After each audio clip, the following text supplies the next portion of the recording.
Atenção! Começa agora uma teleaula de Geografia do Ensino Fundamental. Você vai assistir a teleaula de número 34. Bons estudos!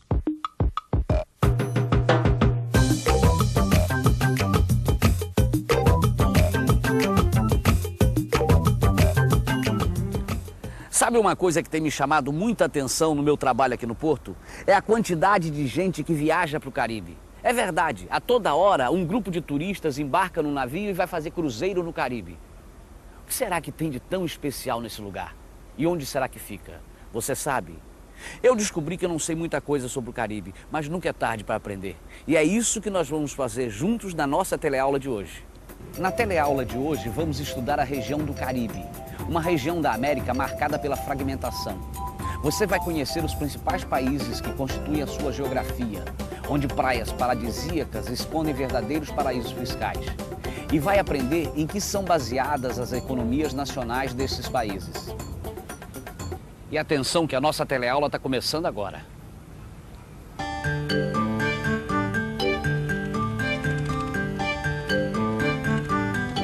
Cancún, México.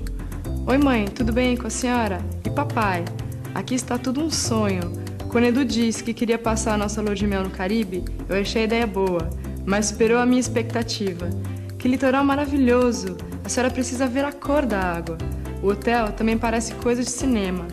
Ah, não esquece de agradecer a Martinha pela baixela e diz que estou levando para ela um lindo recuerdo desta cidade. Nossa senhora, que praia lindíssima, meu Deus do céu. Eu queria estar nadando num lugar desse. Por que você acha que eu coleciono esses folhetos? Essas praias são lindíssimas mesmo, paradisíacas. E as ilhas tão diferentes, né? E esses folhetos prometem muitas coisas, hein? Passeios de barco, programação em cassinos, estadias em hotéis de luxo. Nossa, deixa a gente sonhando com água na boca. E não é? Oh, se é. Cada cartão que me aparece do Caribe. Eu que não sou bobo nem nada, também adoraria dar um mergulhinho naquelas águas. Eu não ia nem saber que ilha escolher. Agora, tem um problema. Eu sempre me confundo com aqueles países todos. E você? Conhece bem aquela região? Cancún, México, Trindade, Caluba, Ilhas Caimã e Porto Rico. Honduras, El Salvador, Nicarágua. Muita gente se confunde com os países dessa região. Talvez porque sejam pequenos demais, talvez por causa das suas inúmeras ilhas. Se você é um deles, então preste atenção. Na verdade, o Mar do Caribe banha, além dos 7 países que formam o Istmo, as numerosas Ilhas Antilhanas, que totalizam 12 países. Como você viu, ao contrário dos países da América do Sul, que em sua maioria possui grandes extensões territoriais, o Caribe é formado por países pequenos. Em outras palavras, dá para dizer que a região caribenha tem uma organização espacial marcada principalmente pela fragmentação. Rui, o México não é um país pequeno.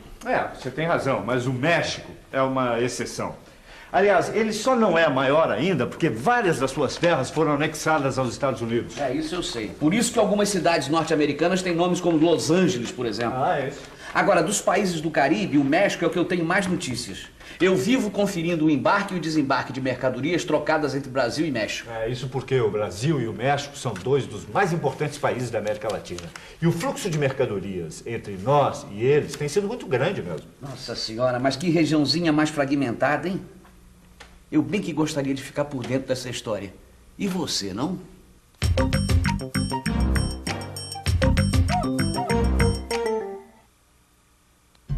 A região do Caribe, que tem no mar seu principal elemento de identificação, é o berço da América Latina. Foi lá que ocorreu o descobrimento do nosso continente americano por Cristóvão Colombo e de onde se difundiu toda a colonização espanhola na América. Mais tarde, outras nações europeias se interessaram por esta área, fazendo de algumas ilhas suas colônias. Durante o período em que a região estava sendo colonizada, houve uma preferência pelo estabelecimento de monoculturas nas terras altas do Istmo, enquanto as planícies, onde ficavam as florestas, permaneceram fracamente povoadas. E esse padrão de povoamento, surgido no período colonial, permanece até hoje. No início do século passado, começou o processo de descolonização, quando os núcleos de povoamento, isolados uns dos outros, tentaram formar a Federação Centro-Americana. Mas essa tentativa de unidade não resistiu, e logo iniciou-se o processo de fragmentação, onde cada núcleo de povoamento se constituiria num estado independente. Isto, e mais os fatores fisiográficos, como o istmo que forma a parte continental da região, além da presença de diversas ilhas, explicam as pequenas dimensões destes países. Esse padrão de ocupação territorial do tempo colonial deixou sua marca até os dias de hoje. Os grandes plantios monocultores passaram às mãos de empresas estrangeiras, algumas de origem norte-americana, como a United Fruit Company, que foram e ainda são proprietárias de grandes extensões de terras, influindo política e economicamente no destino destes países. Poxa, quer dizer que os americanos são donos de boa parte das terras do Caribe? Parece que a herança colonial é muito forte nessa região. E você sabe que a estrutura turística é financiada por grupos internacionais? E além do turismo, que a gente sabe que é importante para a economia da região, bem como os produtos agrícolas que eu conheço bem lá do Porto, como açúcar, o fumo, a banana, que outras fontes de riquezas eles têm? Olha, que eu saiba, porque eu já li um pouco a respeito, existem os recursos minerais, como o petróleo no México, a bauxita na Jamaica. Mas veja a bauxita, por exemplo. A Jamaica exporta a bauxita no estado bruto, sem beneficiamento. E o que acontece? Ela recebe apenas uma parte do lucro. E quem fica com a outra parte? É preciso dizer? É claro que as regiões que beneficiam e transformam a bauxita, que ficam nos países mais industrializados. Sempre a dependência, né? Mas existe uma outra fonte de renda importante aqui nessa região. E não tem nada a ver com praia, nem com banana e nem com bauxita. Bom, você está falando dos ritmos musicais? Não, isso aí é cultura. Eu estou falando de negócios mesmo. É que existem alguns países por lá que facilitam a entrada a instalação, né, de empresas estrangeiras ou de representações. Não entendi. Olha, é um negócio da China. Imagina que você seja o representante de uma dessas empresas, né? E eu sou do governo de um desses países, por exemplo. Eu deixo você se instalar no meu país, cobro impostos baixíssimos, ofereço vantagens burocráticas, exijo quase nada em termos de documentação e não estabeleço qualquer controle sobre a sua empresa. O que é que você acha? Bom, é o paraíso?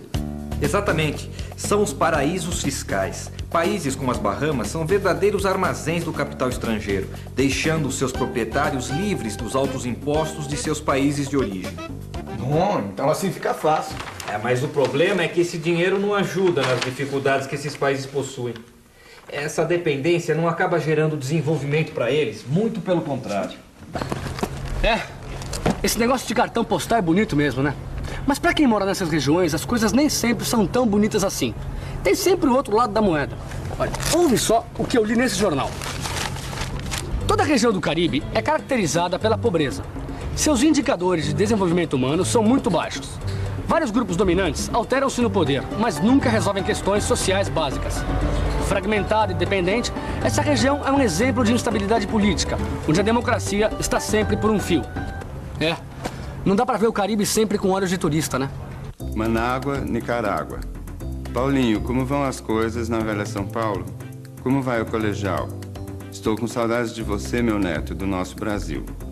Já lá se vão 2 anos que começou meu trabalho aqui na Embaixada Brasileira. Aprendi a gostar muito das pessoas deste país. É um povo forte que enfrentou movimentos guerrilheiros e embargos econômicos que só fizeram aumentar suas dificuldades. Nem por isso perdeu a coragem e a simpatia. Tome conta da nossa cidade. Abraços de seu avô. A influência dos Estados Unidos na região do Caribe sempre foi realizada em grande escala, entre outras razões, por motivos estratégicos. O Canal do Panamá é um exemplo disso. O Canal do Panamá é formado pelo Grande Lago de Gatún, além de 3 eclusas.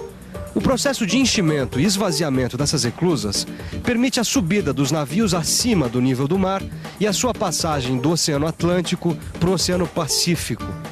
Portanto, esse canal permite uma grande economia de tempo e dinheiro no transporte marítimo entre esses 2 oceanos. O canal permite que um navio saia da costa atlântica dos Estados Unidos em direção à costa pacífica, sem passar pelo extremo sul do continente, o que significa uma grande economia. Por isso, a história do Panamá, desde a sua independência em 1903 até os dias de hoje, está ligada aos interesses norte-americanos na construção e no controle do Canal do Panamá. E apesar da cobrança de taxas se constituírem na principal fonte de recursos do Panamá, os norte-americanos são os grandes beneficiados pelo seu uso por motivos econômicos e estratégicos. Os americanos têm um olho grande nesse pedaço de terra e água. Eles mandam e desmandam. O caso do Haiti também é marcante, né? Os Estados Unidos é que promoveram aquela intervenção militar utilizando sua influência junto às Nações Unidas para fazer retornar o padre Aristide. Você lembra disso, Maurício? Claro que lembro. E não podemos esquecer de Cuba, né? Que sofreu um grande embargo econômico dos Estados Unidos. Havana, Cuba. Oi, Beth. Aqui em Cuba as praias são assim, lindas. Mas perdemos o jogo para as cubanas. Elas são muito fortes no vôlei. Aliás, em muitos esportes. Incrível como um país tão pequeno conseguiu se tornar uma superpotência esportiva. Ponto para eles. Mas nas ruas a gente sente muito descontentamento. Abraços, Rita. Eu acho que a situação em Cuba foi muito prejudicada pelos problemas que Cuba teve com os Estados Unidos. É muito boa. A educação, a saúde, né? Foi o que mais se desenvolveu lá. Eles dão bom incentivo à cultura e ao esporte, mas tem opressão, né? Ok, eles estão progredindo para essa fase da democracia. Bom, a política eu desaprovo totalmente, né? Agora, se a gente for falar em termos de esportes, aí não é indiscutível, né? O caso cubano merece destaque, não apenas por ser o único país socialista do nosso continente, mas pelos seus contrastes marcantes. Por um lado, Cuba chegou a um desenvolvimento humano em níveis mais elevados que seus vizinhos do Caribe.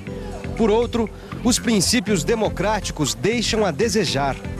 Para agravar, as recentes transformações mundiais deixaram Cuba numa situação de isolamento e as condições de vida alcançadas vêm caindo. Surgem grandes focos de descontentamento com o regime castrista e a fuga de grandes contingentes de cubanos para os Estados Unidos em busca de oportunidades e conforto capitalista. Puxa, realmente eu não sabia quase nada dessa região, vivendo e aprendendo. Bom, eu vou fazer minha inspeção e você, a sua revisão. E atenção, se liga aí que é hora da revisão. Na teleaula de hoje, você conheceu a região do Caribe, que é conhecido mundialmente como polo turístico pelas suas praias e paisagens. Conheceu também as características geográficas da região, caracterizada pelo istmo que forma a parte continental e as diversas ilhas que formam os menores países do continente americano. Constatou que o processo de exploração colonial deixou marcas profundas na estrutura socioeconômica, baseada na exploração de produtos agrícolas e no poder das elites locais, associadas a grandes grupos estrangeiros, criando os paraísos fiscais. Finalmente, observou a grande influência norte-americana na região, no destino de países como o Panamá e Cuba. Bom, agora é a sua vez de apanhar o livro e aprofundar todas as questões que a gente acompanhou aqui na teleaula. Até a próxima!